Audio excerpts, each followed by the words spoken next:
Did the seller's market just end?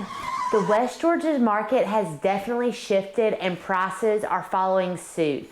But did the seller's market just end, or is this just a quick trend? I'm going to give you all the stats right now. So first, let's look at some historical numbers so we can get a grasp of where we are. If you look at these numbers, we still only have 2.4 months of inventory on the market. That may seem like a lot, but let's look at what that actually means. So the month of inventory market, what that means is it would take 2.4 months for us to sell all the inventory that we have for sale at the current rate in the current market.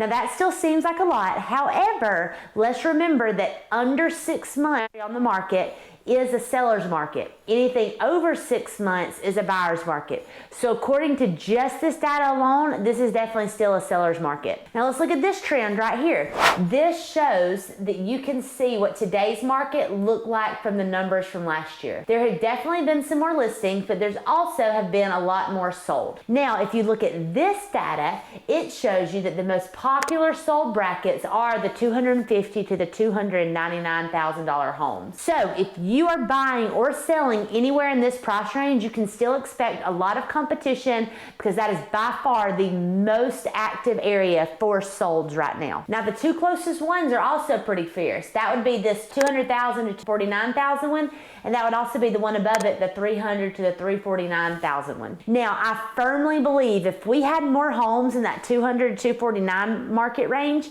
that they would be flying off the shelves. The inventory is just really low. That's why I think it bumped up to that next highest one to be the most popular.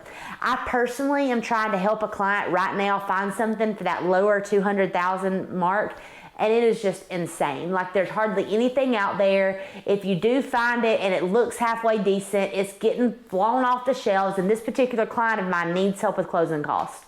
Well, lo and behold, I worked my magic and I found him one that met that criteria, and they gave us almost $9,000 in closing costs. We got it under contract, but when we did the inspection, they found a lot of things. Now, some of these were legit concerns, but some of them I felt like he was kind of being a little too picky on, and the sellers just absolutely refused to do it. They said, we've already given $9,000 basically in closing costs. If I repair all of these things, that's gonna cost, several more $1,000s, and we just can't do it. And my buyer was kind of firm and walked away. So that was a sad situation, because in this market, especially if you're looking in that price range that's so popular, you're gonna have to make some compromises still. You can't just come in and get everything you want and call it a day. Like, it's still pretty competitive and you have to kind of give and take. Now, if you go to one of those more expensive price ranges that aren't selling as much, you're gonna have a much better time of getting exactly what you want as the buyer. But if you're a seller still there, you're still pretty good. We do still have a lot of sellers though that are panicking because their home is sitting on the market and not selling as fast as it did just a little bit ago. However, let's calm down and remember that a typical average day on the market is not this 2 and 3 days on the market like we were seeing. If you look at all these stats, these homes were going off the market insanely fast. And our days on the market now is still just in the teens, so it's still doing really good, because a few years ago, 30, 40, 50 days on the market was completely normal. So that things aren't quite as dire as it may appear. I am still seeing a lot of clients who are waiting on the foreclosures, or that's their goal, is to get a foreclosure, but it's not quite as easy as it seems. So if you look at this data, this shows you the average number of foreclosures in Carroll County. If you look, we only had a total of 3 last year, and this year we've only had 2. Now, I do expect them to pick up a little bit towards the end of the year because things are coming up, but it's not going to be enough to make up this deficit that we do have in our market. There's not going to be that many. And something else to think about for all of you that are wanting foreclosures, you can get them, but you're not getting the deal that you think you are. So banks hire real realtors. Now say that one 3 times real fast.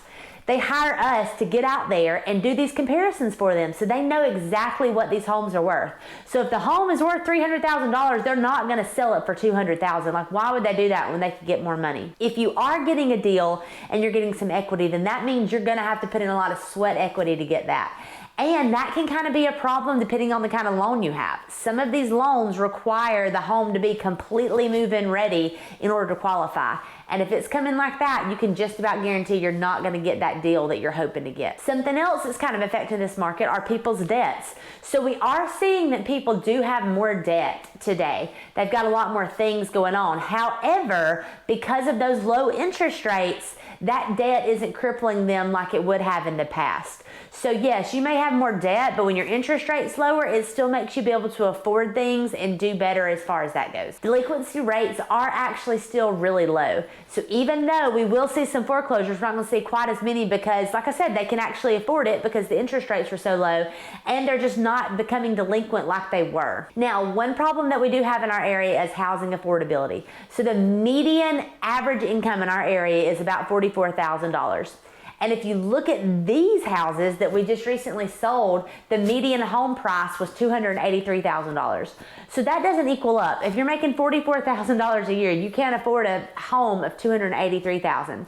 The average thumb of rule, totally backwards. The average rule of thumb is that your house should not be more than 2.5% of what your income is. So if you're making $44,000, that equals out to be about $110,000 a year. Now let's look at this market. Where are you going to find a decent home for $110,000 a year? Like, you're just not. That's unheard of. Ain't going to do it. Well, maybe if you had cash, you could buy something and fix it up, but to get a decent move-in ready home, that's just really, really hard to do. So because of that, that means that our area is still unaffordable, and that makes it really difficult. Now, I know a lot of people, when they have joint income, it's going to average out to be more than $44,000. You can't afford that, but if you're right there at that average median income, that's going to be really hard for you. A new poll just came out that said 25% of consumers who bought or sold during the pandemic were unsatisfied with their experience. On top of that, 80% of the buyers felt like they had to compromise when they bought homes during the pandemic.